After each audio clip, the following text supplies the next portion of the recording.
Indian railways दुनिया का चौथा सबसे बड़ा रेलवे नेटवर्क। इसे इंडिया का लाइफलाइन भी कहा जाता है। इसमें ट्रैवलर्स की लाइफ प्रोटेक्टेड रहे, इसकी जिम्मेदारी होती है इंडियन रेलवेज की, जो ज़रूरत के हिसाब से इसे मॉडिफिकेशंस और मेंटेनेंस करता है। रेलवे से जुड़े हर एक छोटे से छोटे चीज़ की अपनी अहमियत होती है, चाहे वो सेफ्टी पॉइंट ऑफ व्यू से हो या कन्वीनियंस पॉइंट ऑफ व्यू से। कई छोटे छोटे हिस्सों में से एक है बफर्स, जो कि वैगन्स के एंड और ट्रैक्स के एंड पे लगे होते हैं। आज की इस वीडियो में हम मोमेंटम के बारे में डिटेल्स में समझेंगे और समझेंगे बफर्स कैसे वैगन्स के मोमेंटम को एब्जॉर्ब करता है। तो बिना किसी देरी के चलिए शुरू करते हैं। Hey guys, this Abhishek here. स्वागत है आपका मेरे यूट्यूब चैनल इंजीनियरिंग पर्सपेक्टिव में।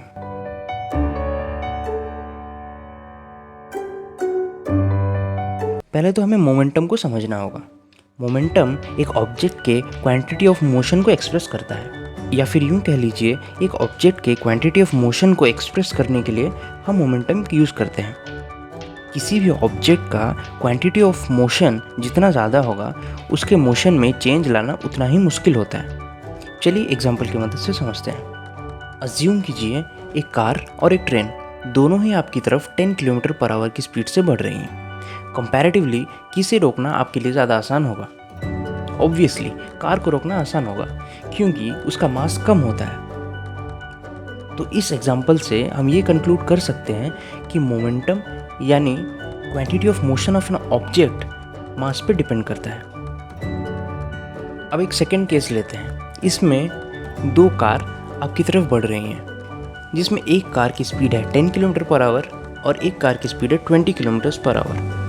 तो कंपैरेटिवली किसे रोकना आपके लिए ज़्यादा आसान होगा? इस बार ऑब्वियसली लो स्पीड वाले कार को रोकना ज़्यादा आसान होगा। इससे हम ये कंक्लूड कर सकते हैं कि स्पीड बढ़ने पे ऑब्जेक्ट का मोमेंटम या क्वांटिटी ऑफ मोशन बढ़ता है, इसीलिए उसे रोकना मुश्किल होता है। तो दोनों एग्जांपल से हम कंक्लूड कर सकते हैं कि momentum is directly proportional to mass and velocity. एक डीजल टाइप WDM2 इंजन का वेट 112,000 kgs होता है।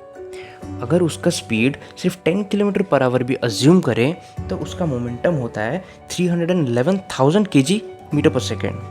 और अगर ये सेम मोमेंटम हम एक कार से एक्सपेक्ट करते हैं तो उसकी वेलोसिटी चाहिए 1036 किलोमीटर पर आवर।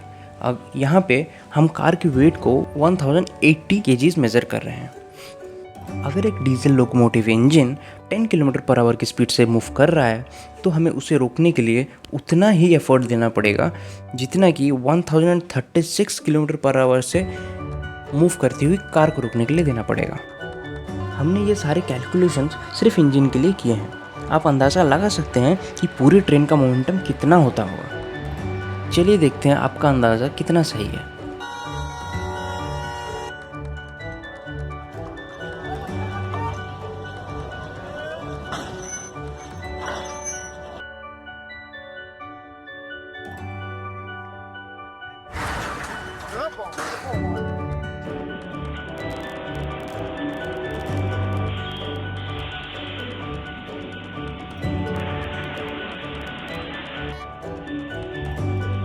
यात्रा के दौरान ट्रेन के सडन ब्रेकिंग से लगने वाले झटकों को कम करने के लिए बफर्स का इस्तेमाल होता है। जब ट्रेन ड्राइवर ब्रेक अप्लाई करता है तो सभी वैगन्स के बीच गैप कम हो जाता है और पूरे ट्रेन में कंप्रेशन होता है।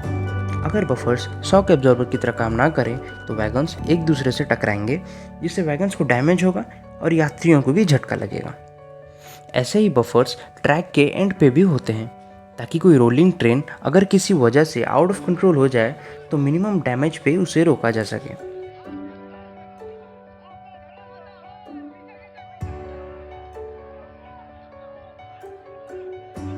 बफर्स बेसिकली पिस्टन सिलेंडर का अरेंजमेंट होता है, जिसमें हाई टेंशन स्प्रिंग लगे होते हैं जो ट्रेन के मोमेंटम को एब्जॉर्ब कर लेते हैं और हमारी जर्नी को हसल फ्री बनाते हैं। तो कुछ इस तरह से बफर अपना काम करते हैं। उम्मीद है आपको ये वीडियो पसंद आई होगी। अगर आपको वीडियो पसंद आई हो तो वीडियो को लाइक करें, शेयर करें और इसी तरह के कंटेंट पाने के लिए चैनल को सब्सक्राइब करें।